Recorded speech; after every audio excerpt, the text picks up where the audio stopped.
અમરેલીમાં બિસ્માર બનેલા માર્ગોને કારણે લોકોને ભારે મુશ્કેલી।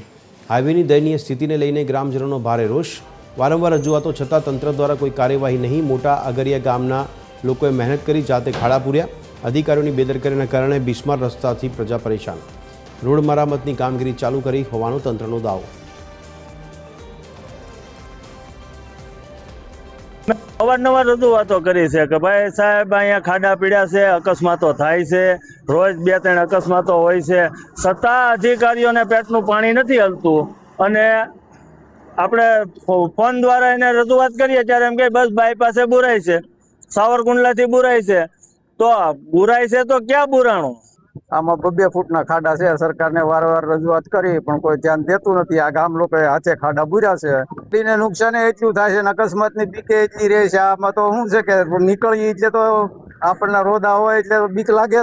અમરેલી જિલ્લાની અંદર જે મેઘાએ મહેર વરસાવી અને આ મહેર બાદ રોડ રસ્તાઓ બદતર હાલતમાં ક્યાંક ને ક્યાંક જોવા મળી રહ્યા છે। જો કે અમરેલીથી જે રાજુલાનો જે સ્ટેટ હાઈવે છે, આ સ્ટેટ હાઈવે પર મસ્ત મોટા જે ગાબડાઓ પડ્યા છે અને સ્થાનિક લોકો દ્વારા અનેક રજૂઆતો કરવામાં આવી છે, પરંતુ તંત્રના પેટનું પાણી આજ દિન સુધી ન હલતા સ્થાનિક લોકોએ જ જાતે મહેનત હાથે શરૂ કરી છે। જોકે પોતે જ આ ખાડાઓનું પુરાણ કામગીરીઓ હાથે શરૂ કરી છે। જોકે અહીંના જે સ્થાનિક લોકો છેલ્લા એકાદ મહિનાથી રજૂઆતો સતત કરતા હતા, પરંતુ તંત્રના પેટનું પાણી ન હલતા સ્થાનિક લોકોએ જ આજે ટ્રેક્ટર દ્વારા આ જે મસ્ત મોટા જે ખાડાઓ હતા તેના પુરાણ કામગીરીઓ હાથ ધરી છે। જોકે અહીંના સ્થાનિક જ આગેવાન અને ભાજપના જે કાર્યકર્તા છે એમને સાથે જ આપણે સીધી વાત કરીશું કે શું કહેશો કે હાલ અત્યારે તમારે જાતે આ ખાડા પૂરવાની સ્થિતિ હાલ અત્યારે નિર્માણ પામી છે, શું કહેશો?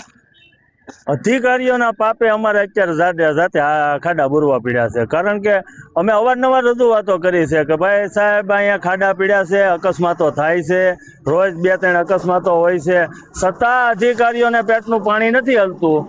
અને આપણે ફોન દ્વારા એને રજૂઆત કરીએ ત્યારે એમ કે બસ બાયપાસે બુરાય છે, સાવરકુંડલાથી બુરાય છે। તો બુરાય છે તો ક્યાં બુરાણું? અમે તો રોડ ઉપર રખડતા જ હોઈએ, આટા મારતા જ હોઈએ, પણ ક્યાંય ખાડો બુરાતો નથી। અને આવા અધિકારીઓને લીધેથી અમારી ભાજપ સરકાર બદનામ થઈ રહી છે અત્યારે। આ જે સ્ટેટ હાઈવે છે, આ સ્ટેટ ઉપર સવારથી સાંજ સુધીમાં કેટલા વાહનોની અવર જવર હશે? આ સ્ટેટ હાઈવે ઉપર સવારથી સાંજ સુધીમાં 1,500 વાહનો નીકળે છે, 1,500 વાહનો નીકળે છે, પસાર થાય છે।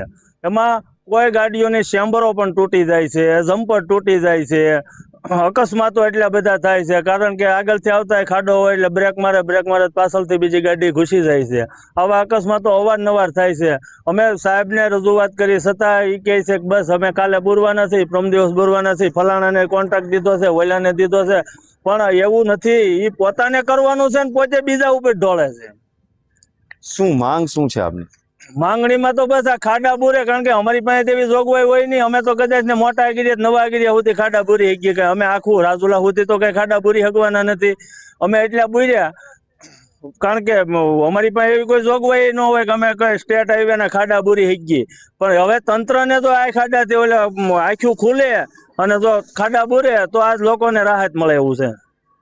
ત્યારે આ હતા મોટા અગરિયા ગામના જે સ્થાનિક આગેવાન છે અને ભાજપના જે કાર્યકર્તા છે, જેઓ જણાવી રહ્યા છે કે તંત્રના જે અધિકારીઓ છે એમની જ લાલિયાવાડીને લઈને સ્થાનિક લોકો અને અહીંયા જે વાહન ચાલકો છે તેને પરેશાની અને મુશ્કેલીઓ અનુભવી રહ્યા છે। જો કે અહીં રાત દિવસ આ સ્ટેટ હાઈવે વાહનોથી ધમધમતો હાઈવે છે, અસંખ્ય અહીંયા અકસ્માતો બની ચૂક્યા છે, અસંખ્ય અકસ્માતોનો ભય સ્થાનિકોમાં ઉદ્ભવી રહ્યો છે।